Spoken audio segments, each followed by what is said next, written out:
run past, and you're in LA, California, which is supposed to Right. be, free land. Everyone's loves everyone. But what was it truly like growing up as a kid there? Well, because it was a like it was a new area. It's a suburban area. It's like Carson was all. We experienced white flight when in the '70s. I saw it myself. We moved to this neighborhood. I was a little guy. Hold on a second. Okay. Okay. Yeah, and so my dad was a perfect citizen, and we're at my grandmother's house. My grandmother lived 4 blocks away. He comes around to my grandmother's house to pick us up after him and my mom went out for dinner, and then there's like 6 patrol cars that just pull up out of nowhere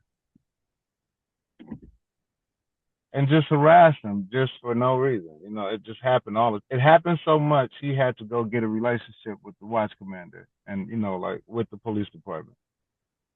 And my dad's a perfect citizen, Vietnam vet, but he would not take it. He would not. He was not nice about it. They would try to frisk and handcuff him, and he would not. He's never been frisked by the police. But for you, then, what was that like seeing and experiencing that? Oh wait, No, as it for yourself, what was that like just growing up in that environment? One more time. Okay, yeah, as it for yourself, what was it like growing up in that environment?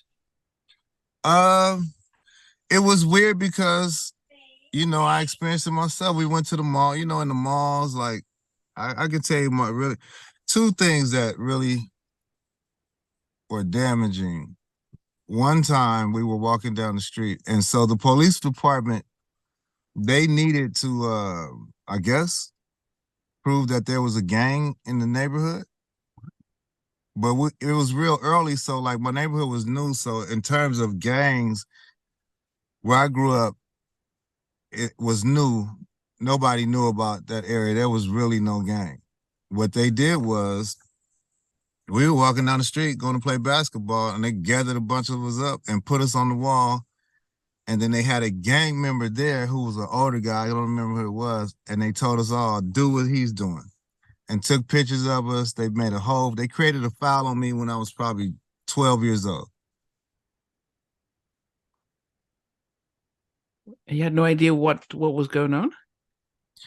I had never experienced. Why would we're walking down the street. I had done that for years. But this time they stopped us and put us all on the wall and took pictures of us, took our names, the whole thing. Didn't contact anybody's parents. We don't know what they were doing with the information they took. And that was one time. And then another time I was in the mall playing in the toy store like anybody else, and the police came in there and act like I didn't steal anything. I might have been rude to one of the clerks, or being a child, you know what I mean, like playing too much. And man, he snatched me up. A child, you kick a child's legs apart, put his hands behind his back, and grabbing. I don't know what's wrong with them. There's just a thing about them grabbing black males in the groin. You know what I mean? Like who does that to a child? Why would the police do that? It was no one said I had a weapon or a gun. I'm in elementary school. I mean, how do you deal with that type? Does that then change your perspective, and do you then start to be wary of police, or No, is what it? it does is, well, that's one of the things it does, but what it really does is it puts you in a box that you weren't in. It creates a dynamic that you didn't realize existed, and yeah, it gives you disdain from the police. It lets you know how these guys can really be. So they were always, like when I hear about stop and frisk, man, I mean, everywhere we went, we was being searched all the time. I mean, just a violation anytime they felt like it. I mean, and I guess this, are you talking about, so this is very early parts of, and probably the 80s. Yeah, and But this is right when the gangs and drugs and stuff is starting to go, and escalate the violence. Well, the drugs came in, and then there was a season where it was everybody was getting money, and then for me, that's when it really changed with the drug culture because I saw. I grew up with young drug kingpins. I grew up with friends who were taking care of their families when they were teenagers almost, like 17, 18 years old with a 500 SEL Wow. on rims, custom, everything. It was cars, the money was everywhere. And so for me, because my family was pretty, we were pretty well off in the sense of, I didn't want for anything. But it made my block dangerous. And so instead of me getting into the drug side of it, I got more into the protection side of things. So I was offered pretty early at a very young age if I wanted to sell drugs. As a matter of fact, yeah, Freeway Rick, this was the Freeway Rick area. So drugs was everywhere, Wow. Money was everywhere. And the people who were coming buying the drugs were from Torrance. The white folks. Okay. White folks on their lunch hour. That's where our office was. Yeah, I know. Yeah. And I couldn't understand. I'm like, where are these white folks coming from? They left from over here, and now they pulling back up every day at the same times, and that's what it was. So they were the first crackheads. Wow. But how did you keep out of selling taking drugs? it? Yeah. Oh, taking it, using it, and yeah, using and selling. Oh, I never was a person I never was weak. I never was really a follower. I was always kind of like a leader, and I always felt kind of a little bit special in my mind anyway. I didn't really need drugs. I didn't understand why anybody would try. And I think I saw what it would do to you. I had an uncle who, was an alcoholic. So I knew about substance abuse, when I was a child. He would come through, he would make good money. And by the time the weekend was over, he was borrowing money, Wow. So that was one of the things. But then it was like I said, it was a period of gain and everybody's getting money, and now you got to fight for the territory. And people are now coming and robbing for the goods. It just created a whole thing. And so where we were set like there's the 91 freeway that separates Carson and Compton. Yeah. And so one of the biggest things that happened was some guys from Compton came over and killed a friend of ours who was in the 7th grade. 7th grade. For a gold chain. Lord have mercy. And he gave him the chain. And so I saw that. That was one thing. And then a very traumatizing incident. You can look this up. We're still trying to go into it. Investigating a friend's murder. He died on his 13th birthday. There was a hit on somebody, some grown folks, and somebody took it out on the child. So that just changed everything. He was brutally murdered in a field where Dominguez Hills College exists now. And I live on the street that he used to walk down to the store. And from that point, my only missions growing up, man, was to be able to fight. And I can remember as early as 3rd grade, I just wanted to get my hands on a gun. That's all I wanted was a gun. Wow.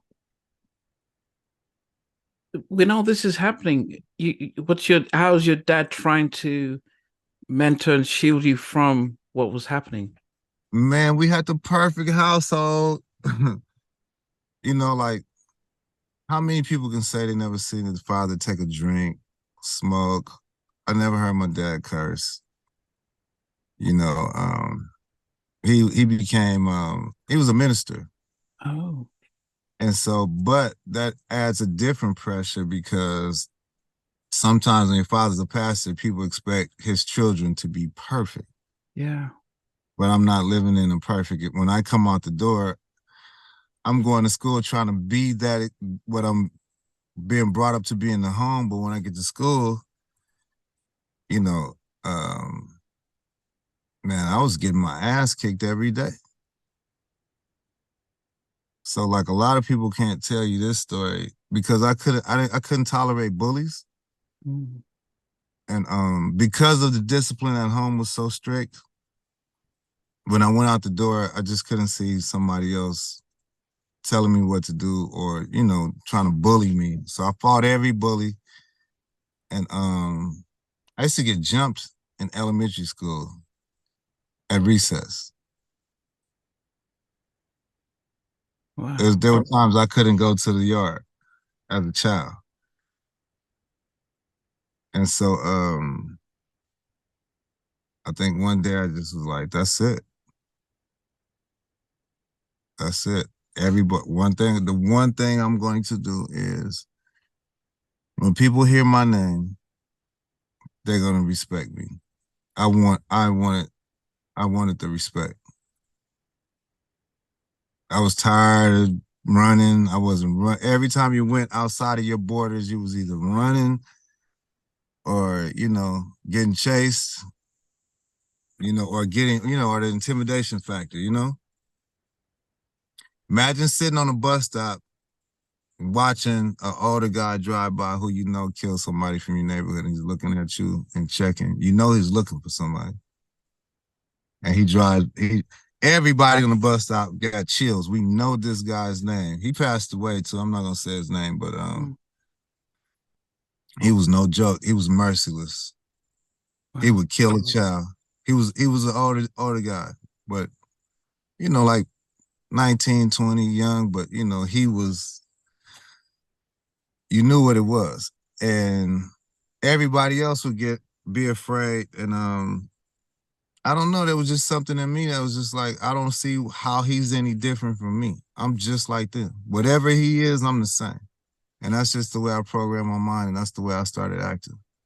And so anybody who tried me, I didn't take no L's. I can't think of an L I ever took. I can't think of a situation where I ever lost. Wow.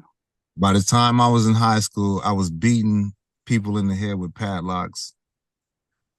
I was stabbing, and I got my first gun in the 7th grade.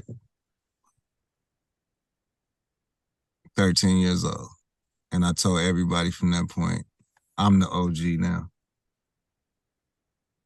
Wow. Did that get back home? Did they know what was happening, or did they keep it away? You know what? A lady from my dad's church told my father one time she saw me shooting in her neighborhood. Shooting? Yes. Yeah, we did a takeover. We decided we just gonna go to our enemy's hood and just post up in that day, anybody we seen that day, we was beating their ass. Because we was just that mad about it. So they thought we were playing, and we wasn't.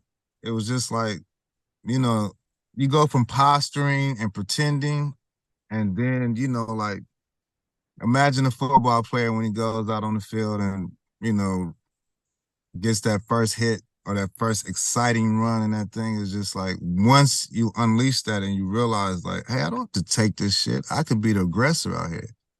If I'm the aggressor, then people will know I'm not playing. So I didn't argue. I didn't throw up gang signs. I didn't act like a gang member. I didn't do nothing. If you say you're a gang to me, that's your ass. I'm tripping on you. I don't care. You hit me up and say you a gang, you say, what's up, cuz? What's up, blood to me? Anything. I don't care. It's on. Period. That's how I felt. If you on this field, if you play this game, then I mean it's fair game. I don't care how nobody feel. And I still feel like that. If you're a gang member and you in that life, there's anything goes. You know what it is. You know you're on the field. Don't stand on the field looking that way. You're gonna get hit. You know what I'm saying? Wow. If you put a uniform on and step on an NFL field, you're gonna get hurt if you ain't ready for that. You know what I'm saying? And if you're not paying attention. So that's just how I looked at it. And man, I just wasn't playing. And these guys weren't playing. I mean, they was killing guys, young guys getting, there was a period where there were Uzis on the street in LA. You know what I mean? like the weapons that were coming through, because these people who were buying drugs from these other neighborhoods, they realized, oh, I can hawk these guns. I can take my dad's gun, you know, Cindy. I can take my dad's gun and bring it to the hood and get dope. So it was reckless, man. You know, grown women, you know, running children's sexual favors. Like, we grew up like grown men. The drugs flipped the community where the adults weren't the adults. Who, if you had the sack, you was the one. You know what I mean? Like, Hey guys, thanks for watching. Thanks for being a part of Halftime Chat. Please remember to subscribe, share, and comment. But most importantly, why don't you become a member of Halftime Chat?